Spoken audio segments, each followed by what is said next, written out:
Ces derniers jours, Bitcoin est redevenu un des sujets à la mode. J'ai donc décidé de lire un livre à ce sujet et de le partager avec vous. Lorsque je faisais des recherches, l'un des livres les plus cités était Internet of Money, écrit par Andreas Antonopoulos. J'ai donc décidé de lire ce livre. Honnêtement, après avoir lu ce livre, je suis tout simplement tombée amoureuse des opportunités que cette technologie va apporter. En particulier dans le domaine de la finance. Je dois également admettre qu'Andreas est l'une des personnes les plus compétentes que j'ai rencontrées. Pas seulement dans le domaine du Bitcoin, mais aussi en économie et en finance. Certains d'entre vous ont peut-être déjà investi dans Bitcoin ou ont entendu dire que son prix est très élevé un jour et très bas le lendemain. L'auteur dit que vous devriez ignorer le prix, ignorer Bitcoin en tant qu'argent et comprendre la technologie du Bitcoin. Si nous gâchons l'argent, nous n'aurons qu'à en construire un autre. L'auteur pense également que c'est une idée terrible de considérer Bitcoin comme un investissement en raison de sa nature hautement spéculative et volatile. Pour l'instant, le meilleur investissement que vous puissiez faire est de vous informer sur cette technologie parce qu'elle va changer le monde et quiconque le comprendra en tirera profit. Qu'est-ce que Bitcoin ? Beaucoup de gens pensent que Bitcoin est une monnaie numérique, mais c'est bien plus que ça. Dire que le Bitcoin est une monnaie numérique, c'est comme dire que le courrier électronique est Internet. L'argent n'est qu'une première application. Lorsque les gens appellent Bitcoin une monnaie numérique, ils passent à côté de l'essentiel. L'euro est une monnaie numérique. Le dollar est une monnaie numérique. Lorsque vous payez votre nourriture par carte, vous utilisez une monnaie numérique. Si nous utilisons déjà une monnaie numérique, alors quel est l'intérêt du Bitcoin et qu'est-ce qui le rend si spécial ? La différence fondamentale est que dans le système financier actuel, vos transactions sont contrôlées par des organisations centralisées, alors que dans le cas du Bitcoin, elles ne le sont pas. Bitcoin a un réseau décentralisé.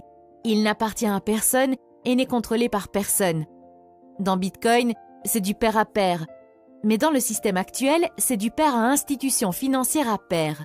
La numérisation a commencé comme un rêve du gouvernement afin qu'il puisse un jour contrôler toutes les transactions financières de chaque être humain sur la planète. Et ils y parviennent. Regardez autour de vous. L'argent liquide s'envole de la circulation. Les pays scandinaves fonctionnent presque sans argent liquide. Les enfants nés aujourd'hui ne sauront pas ce qu'est l'argent liquide. Imaginez un instant qu'il n'y ait pas d'argent liquide et que vous alliez au restaurant pour manger mais que votre banque ne vous le permette pas parce que vous avez dit quelque chose contre le système politique ou que vous vous êtes rendu à un événement politique inapproprié et que la banque a gelé votre compte. C'est un contrôle total. Et cela s'est déjà produit dans des pays comme la Grèce, l'Argentine et le Brésil. La numérisation est inévitable et si c'est le cas, n'est-il pas logique d'utiliser un système numérique sans contrôle ? Avec Bitcoin, vous n'avez pas besoin d'une banque parce que vous devenez votre propre banque. Personne ne contrôle votre argent à part vous.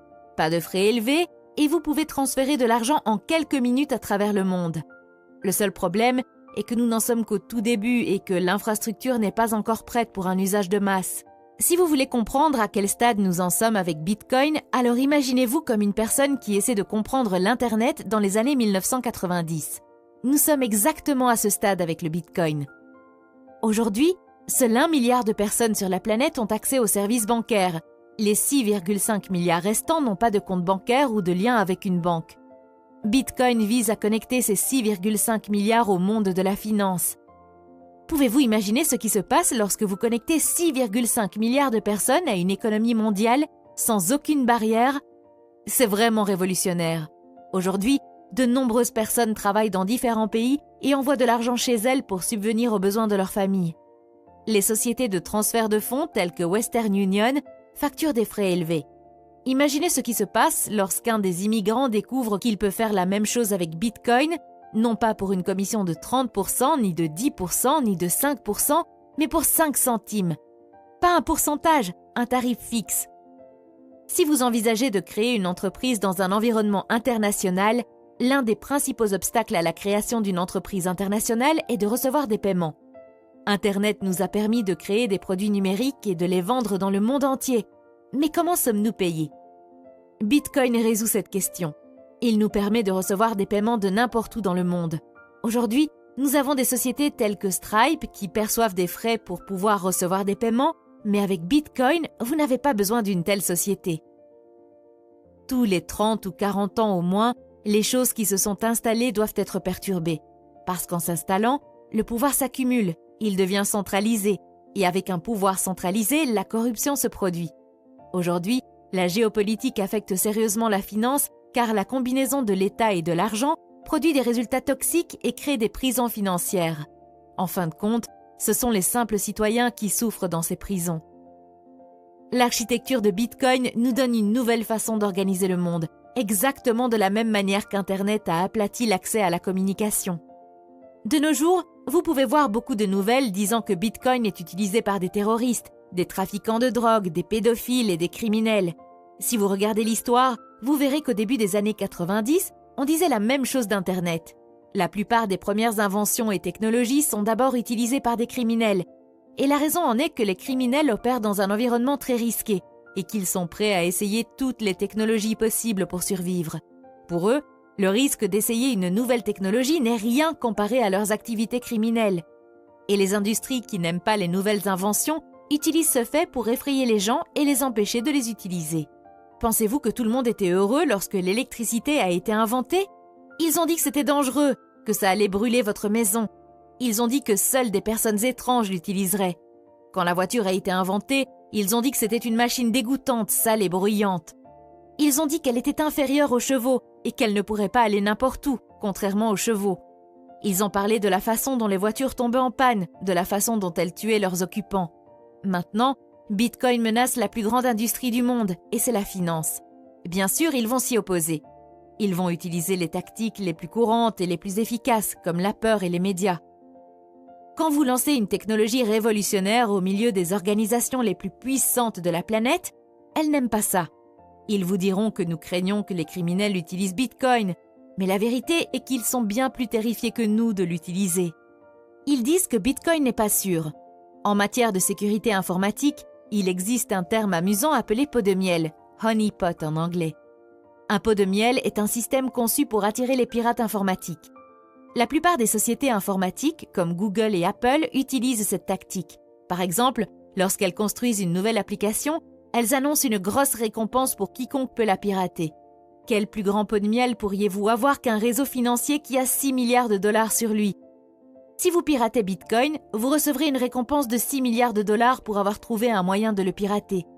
Personne n'a encore collecté cette récompense et ce n'est pas parce qu'ils n'ont pas essayé. Ils ont essayé sans arrêt, mais Bitcoin est résistant. Au cours des 15 à 20 prochaines années, nous assisterons à un énorme changement dans les infrastructures financières. Mais pour l'instant, nous sommes au début de la route et beaucoup de gens sont sceptiques, ce qui est tout à fait naturel.